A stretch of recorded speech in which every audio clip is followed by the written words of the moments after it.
जिनकी आंखें सही से ना खुलती हों और वो हमें आंख दिखाएं तो ज़रूर बात बड़ी ही होगी। जी बिल्कुल सही समझा आपने। हम बात कर रहे हैं भारत और चीन सीमा विवाद की।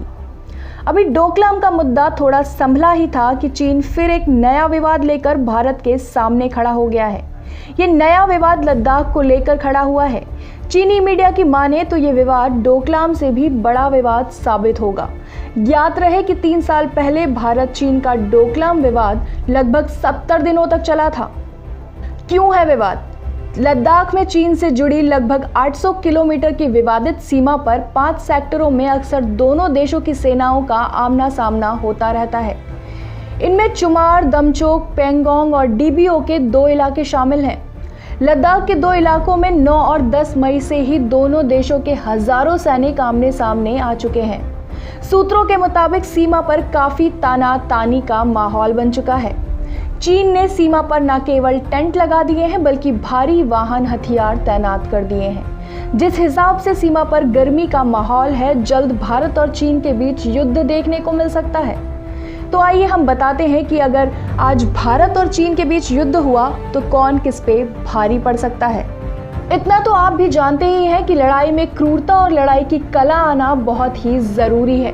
ज्ञात रहे कि चीन का सैनिक मौका पड़ने पर कुंफू का इस्तेमाल कर सकता है और बिना बंदूक के लड़ सकता है और किसी भी वस्तु को हथियार की तरह प्रयोग कर सकता है।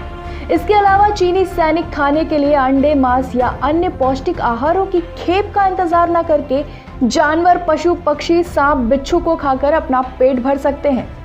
और तो और वे मरे हुए सैनिकों को भी कच्चा खा सकते हैं। चीन के सैनिक ठंडे इलाकों में भी आसानी से रह सकते हैं। चीनी सेना में मंगोल सैनिक हैं जो दुनिया के सबसे क्रूर और खूंखार सैनिक हैं।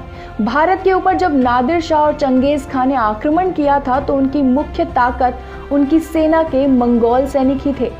वहीं दूसरी ओर ये बात भी किसी से नहीं छुपी है कि भारत के सैनिकों को पृथ्वी पर लड़ी जाने वाली लड़ाइयों के लिए दुनिया की सर्वश्रेष्ठ सेनाओं में गिना जाता है।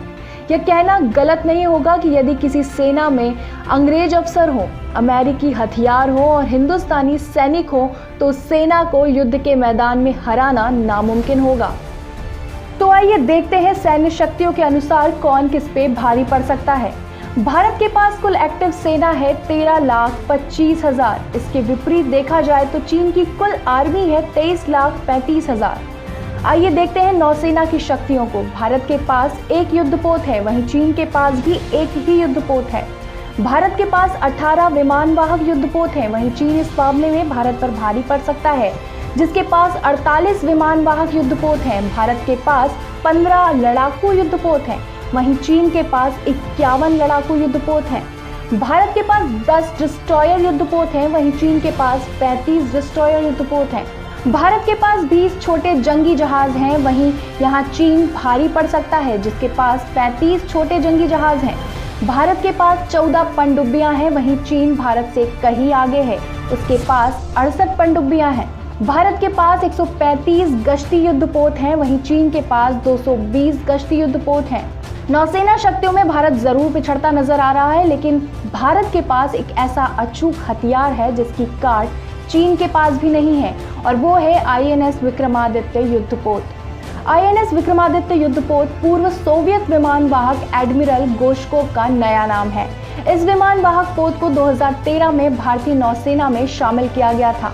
इसकी लंबाई लगभग 3 फुटबॉल मैदानों तथा ऊंचाई लगभग 22 मंजिली इमारत के बराबर है। इस पर कमोव 31, कमोव 28 हेलीकॉप्टर, मिग 29 के लड़ाकू विमान, ध्रुव और चेतक हेलीकॉप्टरों सहित 30 विमान और एंटी मिसाइल प्रणालियां तैनात होंगी, जिसके परिणाम स्वरूप इसके 1000 किलोमीटर के दायरे में दुश्मन के लड़ाकू विमान और युद्धपोत फटक तक नहीं सकेंगे। विक्रमादित्य में 1600 लोगों को ले जाने की क्षमता है और यह 32 नॉट यानी 59 किलोमीटर पर घंटे की रफ्तार से गश्त करता है और 1000 दिन तक लगातार समुद्र में रह सकता है। इसके अलावा भारतीय वायुसेना का आकलन करें तो हम चीन पर भारी पड़ सकते हैं। अब अगर भारत की वायुसेना की ताकत की बात की जाए तो फिलहाल हमें चीन पर भी बढ़त हासिल है। चीन के विमान ऊंचाई वाले एयरबेस से उड़ान भरेंगे, वो कम ईंधन और हथियार लेकर ही उड़ सकेंगे। चीन के पास हवा में ईंधन भरने वाले विमान भी नहीं हैं, इसलिए चीन की वायुसेना के मुकाबले भारत की स्थिति बेहतर है।